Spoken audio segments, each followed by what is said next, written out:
y'all, it's me Alex. Today I have a video on my December 2017 empties. I did an empties video back in October. I didn't quite have enough to do a full-on interesting empties video for November, so I've just kind of been collecting all of my junk for you to look at because won't that be a fun time for all of us. All of these products that I've used have been cruelty-free, and I'm not sure if they're all vegan, but a lot of them are. And I also have a couple of palettes that I'm going to show you that I haven't used it up entirely, but I've hit pan on a few shades and I'm feeling very proud of myself because of that. So without further ado, I'll just get started. I have hit pan on a shade in the Anastasia Beverly Hills Modern Renaissance.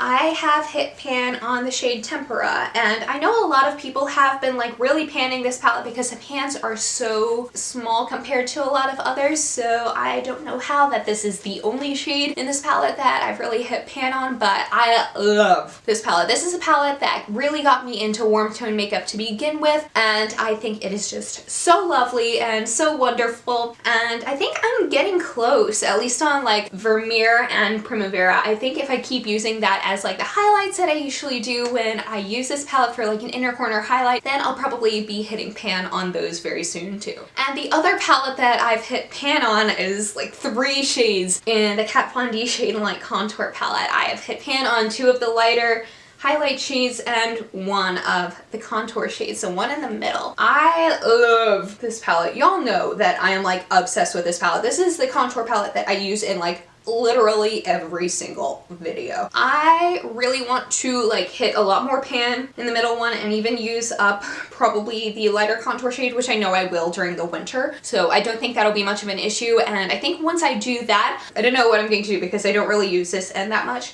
but I really like to get the refillable one because I think that would be really good for my usage. I mean, I use this shade a little bit if I want to like do something really dramatic. I don't really have a use for this shade, so I think that's the only one that I don't really have any possible use for. But I think for me, getting the refillable one once I kind of go through this a bit more would probably be very good for me. That way, when stuff like this happens, then I can refill it as needed. Okay, so it wouldn't be an empties video if I didn't have an empty of the NYX HD Studio Photogenic Concealer. I love this one. This is the only concealer that I've used ever since that I've discovered this. I know everybody raves about like the Urban Decay one and the Tarte and the Too Faced and whatever, but this is like $5 and I absolutely love it. I use the shade 02 Fair, and that is what I use to highlight under my under eyes, and it really does a nice job of brightening everything up and not looking too thick and cakey when I apply it, and I just love it. And the last makeup product that I finished up is the NYX HD Studio Photogenic Finishing Powder. Now, it's not so much finished as it is like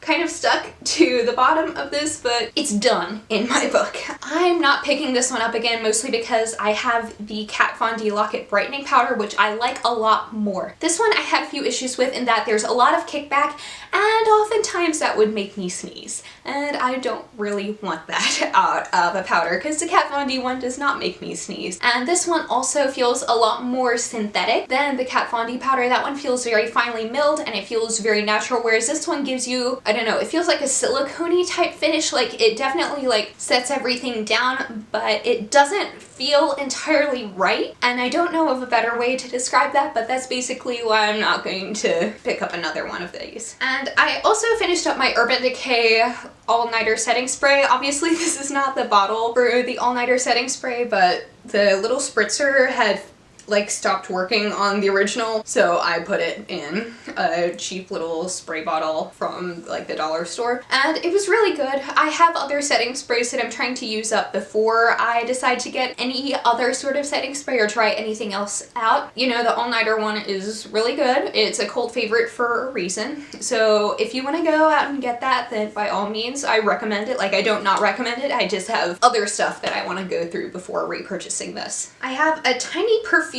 sample of the Kat Von D Center perfume that I finished up, and I'm so sad that I finished it because this is such a good little perfume. I can't remember if I put this in my October empties or if it wasn't entirely empty for October, but anyway, I love the smell of this. It is so like dark and kind of masculine, but not really, and I love that in a smell. And I really want to get the full size, or at least a rollerball, so that I can continue wearing this. It's just, perfume is expensive, but good on Kat Von D for making like a designer perfume that is actually cruelty free, because I think that's something that's really missing in the fragrance world, is that most of the fragrances that you can buy at like Sephora and Ulta are generally not cruelty free. This one is, it smells really good. I did not enjoy the Saint one as much, so I'm gonna pass that one along to a friend, but this is good. So now on to skincare. The first thing that I finished is this Pacifica Cactus and Kale Oil-Free Renewal Lotion. This is a definite favorite of mine.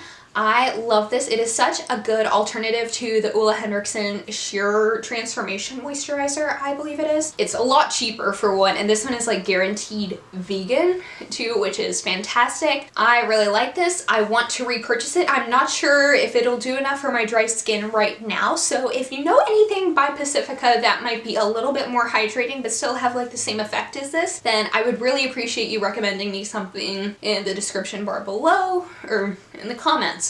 Wow, I did really enjoy this, and I think probably once the weather is less cold and less drying my skin out, I'm definitely gonna repurchase this. I have a couple of cleansers. This one I'm still kind of finishing up, but it's basically done. It's a Yes to Tomatoes Clear Skin Acne Detoxifying Charcoal Cleanser. I have it upside down so I can get like every little bit out of it. I use this to wash my face in the shower. I don't really have any strong feelings one way or the other about it. I think it does a decent job. It's kind of exfoliating for your face, but I haven't really noticed my skin like super clearing up from it or anything. So I think, I don't know, I might go to Lush and find something, or I might just keep on trying out cleansers. Maybe find something from Pacifica or something a bit more hydrating. I don't know. I don't have strong feelings about this one, but I'm gonna use it up because I'm almost done anyway. And the last one is this Kate Somerville Eradicate Daily Foaming Cleanser. Well, I used it once on my face and it was way too strong, and it's a little sample size that I got as a point perk from Sephora. So it was way too strong for me to use on my face. It like dried my skin out and was just like way too much. Like, I love the Eradicate line because it does a very good job of getting rid of acne, but it was just a lot for my face. However, I put this in the shower and I have a lot of like chest acne, if that isn't too weird, but also I don't care if it's too weird because I'm being honest about how products work for me. And this is something that I would just like use on my body instead of my face, and this worked really well. I would love to get a full size of this, but Kate Somerville is like really up there in price. And that's my entire thing about getting samples of super high-end products, is because like I know that I would probably not purchase a full size with my own money. So I don't know whether I want to like the sample of the thing or not, you know? Because if I don't like it, then that means that I won't have to waste my money and buy something that's like 60 bucks, you know? But if you do like it, then you're just like, do I like it enough to spend the money for the full size? Or do I just hope that Sephora continues to have it as like a point perk, or sneak into there and get all of the free samples, or what? But I did really enjoy this, and if I ever really feel like dropping some serious cash on skincare, this will be a thing to do. And the last thing that I finished up is this Pacifica Kale and Mint Shave Whip. I got this on sale at Ulta. I know that they have this in like a bunch of different scents. This was the one that was on sale. I don't feel strongly about it. I feel like there are a lot of things in this video that I don't feel very strongly about. This is definitely one of them. I feel like I used it up really fast, which is weird because it looks like a pretty sizable bottle. So I don't quite know what that means, how I should handle it. I might buy it again. I really liked the Defluff one from Lush, and I might get that one again. That one I don't use up as quickly, but it is a bit more on the expensive side. Also, I just don't use shave cream that often. For one thing, it's winter, so like why the heck would I even shave my legs? But also I just don't find it that necessary in general. I don't know, I have a long time to make decisions before I decide to buy any sort of like shave cream again. Anyway, so this is meh. And on that note, thank you so much for watching. Please be sure to give this video a thumbs up if you liked it, and subscribe down below if you want to see more videos from me, and I will see you on my next one. Hope y'all have a wonderful day. Bye!